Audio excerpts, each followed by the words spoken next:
Welcome to this explainer. Okay, today we are setting the stage for a tactical, operational briefing on the 1962 Sino-Indian conflict. We're going to trace a truly pivotal and tense campaign, moving from the freezing heights of the northern border passes all the way down into the interior defensive lines.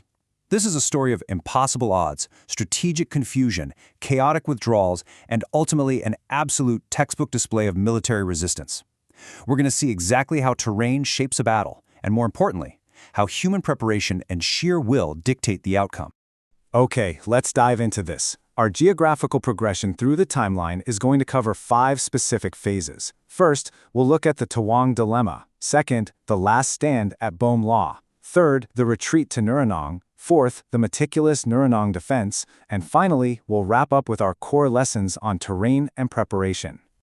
Starting things off with Section 1, the Tawang dilemma and the strategic priorities at play. To really grasp the ground reality back in October 1962, just take a look at the heavy red arrows pushing southward here. This perfectly illustrates the overwhelming, multi-directional thrust of the Chinese forces following the earlier battle at Nam Kuchu. What you're seeing captures a massive military machine moving inexorably toward Indian positions, exploiting the valleys and the mountain passes. So, breaking down those arrows, we're looking at a highly coordinated three-pronged advance. Over to the west, you had a full divisional-sized force pushing on the Shakti-Lumla axis. Right through the center, via the Nyamjangchu Valley, a regiment-plus-sized element was on the move. And crashing down directly towards Tawang from Bum Law was another massive divisional-sized force. The sheer scale and momentum of this offensive meant the defending forces were staring down an absolute avalanche of numbers. And this brings us to the massive headache the higher command was wrestling with, the Tawang dilemma.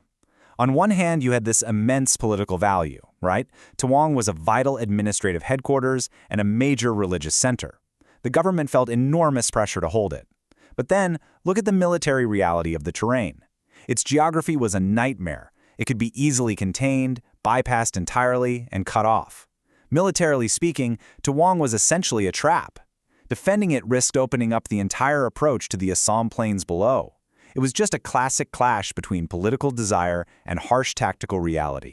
Which brings us to Section 2, the last stand at Bum Law, and some truly fierce resistance. And this brilliantly illustrates the localized situation, because while the higher headquarters debated whether to hold or abandon Tawang, the troops actually on the ground had no such luxury. If you look at the top center of the map, right below that red divisional bubble, you'll see Bum Law.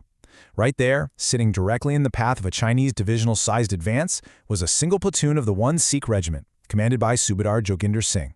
They had already spotted massive Chinese buildups across the McMahon line around October 20th, so they were bracing for the storm that would hit them 3 days later. Let's map out the timeline of that storm. At 05:30 hours on October 23rd, under the cover of intense artillery and mortar barrages, the Chinese launched a heavy attack to break through to Tawang, and they came in waves. Each wave was about 200 troops strong.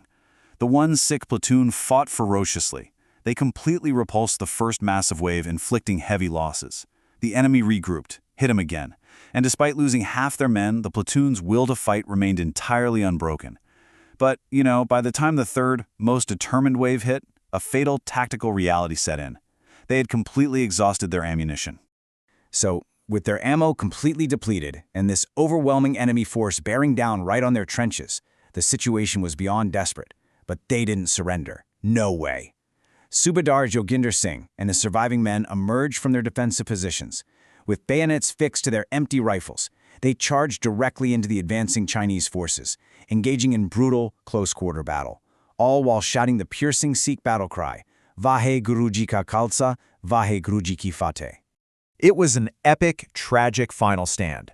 Subedar Joginder Singh's leadership was just beyond extraordinary. Earlier in the battle, even after sustaining a severe thigh wound, he flat-out refused medical evacuation. When his men were dwindling, he personally manned a light machine gun to tear into the Chinese advance. He was captured after that bayonet charge and tragically died from his wounds and frostbite while in Chinese custody. In a true testament to his indomitable spirit, he even refused an amputation by his captors, joking that it would ruin his promotion chances. For this steadfast courage against impossible odds, he was posthumously awarded India's highest wartime gallantry medal, the Param Veer Chakra. Moving on to Section 3, the retreat to Nuranang and the withdrawal orders. Let's move to and see how this builds, because with the defenses at Bumla overrun, the gates to Tawang were basically wide open. After some pretty contradictory orders from higher command, first they were told to hold at all costs, then told to fall back, the Indian forces finally vacated Tawang on October 23rd. Notice the route snaking southward from Tawang, crossing the Tawang-Chu River at Jeng, and heading down towards Sila. This is the difficult, fragmented withdrawal route that the units had to navigate while the Chinese forces were rapidly closing in on them. To prevent a total operational collapse, they needed a highly methodical withdrawal. The 4th Battalion, Garhwal Rifles, or 4 Gar Rif, commanded by Lieutenant Colonel B.M. Bhattacharjee, were handed some incredibly tough orders. Step 1. Abandon their positions north of Tawang and pull back. Step 2. Establish a delaying position at Jung. This was crucial to cover the retreat of other brigades and artillery. In fact, this culminated with Major H.B. Rai physically blowing up the bridge over the Tawang-Chu River right in the face of the enemy on October 24th. It inflicted heavy casualties and bought them some precious time. Step 3. Fall back to a covering position at a place called Nuranang. Now we arrive at Section 4, the Nuranang Defense, an absolute defensive masterclass. Now, what's really interesting about this slide is how it shows the climax of our operational briefing, the redemptive and meticulously prepared stand at Nuranang. Look at the localized deployment map of the 4 Gar High Rif here, and notice how perfectly they utilize the terrain. The battalion is tightly coiled around the road. You've got companies A, B, C, and D layered to support one another, backed by mortars and a mountain battery. They weren't just occupying the ground, they were weaponizing it. So how exactly did they do this? Well, they used the brief lull in fighting between October 25th and November 12th to their absolute advantage. The commanding officer personally visited each locality. They created a formidable, textbook defensive posture. Defenses were deeply dug in. Weapons were mutually supporting and interlocked. Every single arc of fire was perfectly coordinated, and artillery and mortar defensive fire tasks were meticulously registered and zeroed in on the most likely enemy approaches. They laid mines, they built obstacles, they actually prepared. And man, did that preparation pay off dramatically on November 17th. At 0500 hours, the Chinese launched their first assault from 2 directions. They were met with a wall of murderous machine gun and artillery fire and totally shattered. They attacked again in greater force at 0745, repulsed again. A third attack from a different angle came at 0910. It fizzled out. Then, at 1045, they launched a massive simultaneous attack from multiple directions. The Garhwalis literally emerged from their trenches, throwing grenades downhill at the climbing enemy. A final desperate assault came at 1445, hoping to exhaust the Indian ammunition. But strict fire control was enforced. By 1600 hours, every single Chinese wave had been broken. The myth of an invincible Chinese army in this sector was completely exploded. But to truly understand this operational success, we have to ground it in human heroism. During that critical 1045 attack, the Chinese actually managed to move a medium machine gun to within just 40 meters of an Indian light machine gun bunker, severely threatening to break the line. Lance Naik Trilok Singh Negi and Rifleman Joswin Singh Rawat volunteered for what was a near-suicidal mission. They crawled under heavy fire right up to the enemy MMG. They killed the crew, silenced the weapon, and literally physically dragged the MMG back to their own lines. Both men tragically sacrificed their lives in this action, but they completely changed the course of the battle. Finally, Section 5, Terrain and Preparation, and our key takeaways from all this.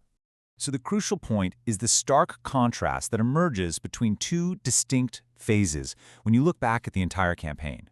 Earlier at Namka II and during the debate over Tawang, we saw irresolution, strategic confusion, and a real lack of ground preparation. It led to a collapse. But look at Nuranang. Under the command of LT Colonel Bhattacharjee, the 4 Gar Rif delivered a masterclass.